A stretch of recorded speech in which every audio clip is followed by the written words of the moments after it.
over the weekend, there was an exchange of fire from Israel and Hezbollah. Now, of course, Israel, as it always does, started it by launching what are called a preemptive attack on Lebanon and claiming to target Hezbollah because they said that Hezbollah was preparing to attack Israel, and then Hezbollah fired back. And Hezbollah, of course, as it usually does, focus on military targets, a distinction that Israel does not adhere to, as we see in Gaza.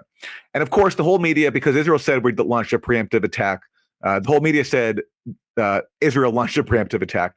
And because the Biden administration has sent all these military assets to the Middle East, and they say that they're there to de-escalate. Of course, the media is saying that the U.S. is there to de-escalate rather than to enforce Israeli aggression, because the real way to de-escalate would be to pose a ceasefire on Israel, which the Biden administration will not do. So here's ABC's Martha Raddatz giving us a summary. And by the way, just before we start that, remember, if a preemptive strike sounds familiar, it may be because the very successful, justified, moral Iraq War.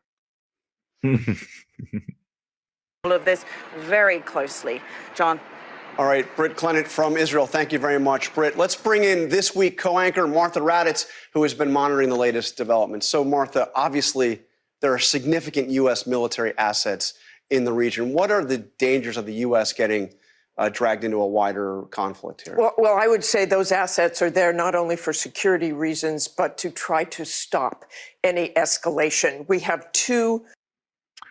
Oh, okay. My bad. I thought maybe sending U.S. military forces somewhere, like sending naval submarines, sending aircraft carriers, other, massive weapon systems. I thought that would be a sign of escalation, but according to ABC, it's actually de-escalation. Right. Okay. Yeah. Well, yeah. It reminds me of Aaron... for security reasons, because for some reason, if we stop Israel from massacring people in Gaza, that's a threat to our security. Right. I think that's the message we're getting here. Well, Aaron, it reminds me of, remember that those war games that we saw that the members of Congress were playing? It was bipartisan. Ro Khanna was one of them. And as they explained to us, that was to prevent war. War games to prevent war. War games to prevent war, yes. Same logic. Only in America. U.S. carrier battle groups in the region, and also a guided missile submarine. Guided missile submarine, U.S. carrier groups. Sounds escalatory to me. I mean, if you send military to a region, it sounds like you're escalating. But again, according to ABC News, that's actually de-escalating. There's something like... Oh, keep going, Aaron. Yeah. Well, it reminds me, there's something like some parallel here with like kids claiming to, like, they're trying to like not fight, they're trying to make up, but I'm trying to think of what the equivalent would be, but like beating their friend with Legos or something and pretending that they're just trying to de-escalate. It reminds me of my famous Rock Stopper story that I told when me and my friends in grade school started the Rock Stoppers under the guise of preventing rock throwing, but we ended up being the ones throwing the rocks, the Rock Stoppers. Yeah. All this talk of escalation, Katie, I have a song suggestion for the Useful Idiots Canon. We're always adding new songs. Wilson, write this down. To our catalog. Okay. So the song Celebrate by Kool and the Gang. You hear it at weddings and bar mitzvahs, and sporting events, So escalate end times, come on. Oh, that's really good.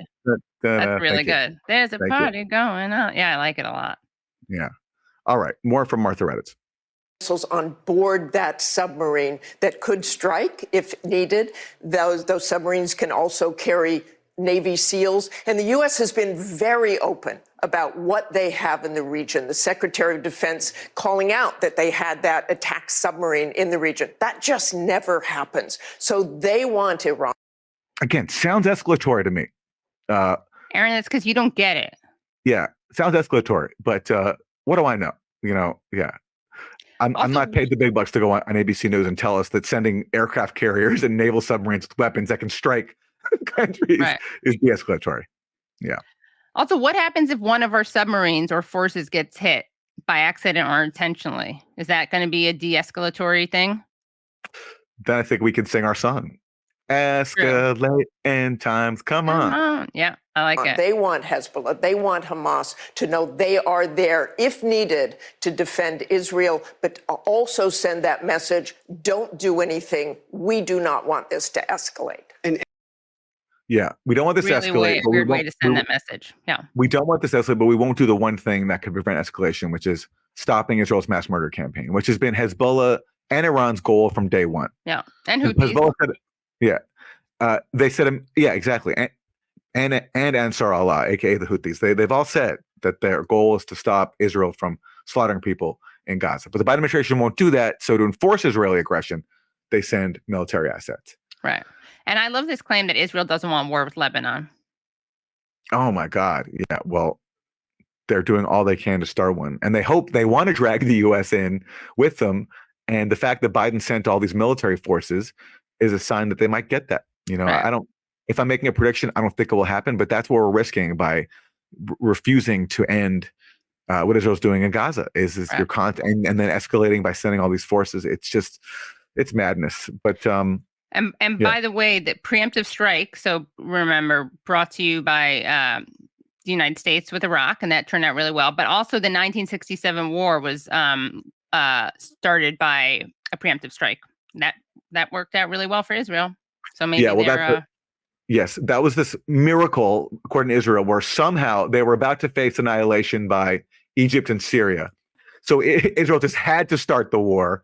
And they ended up in the course of a defensive war, strictly defensive, they ended up acquiring all this new territory that they've long coveted. Yeah. The West Bank, Gaza, the Sinai, and the Golan Heights. Like, how many times are you defending yourself from like a home invasion and you end up acquiring 5 new homes? Hate when that happens. It really is a miracle.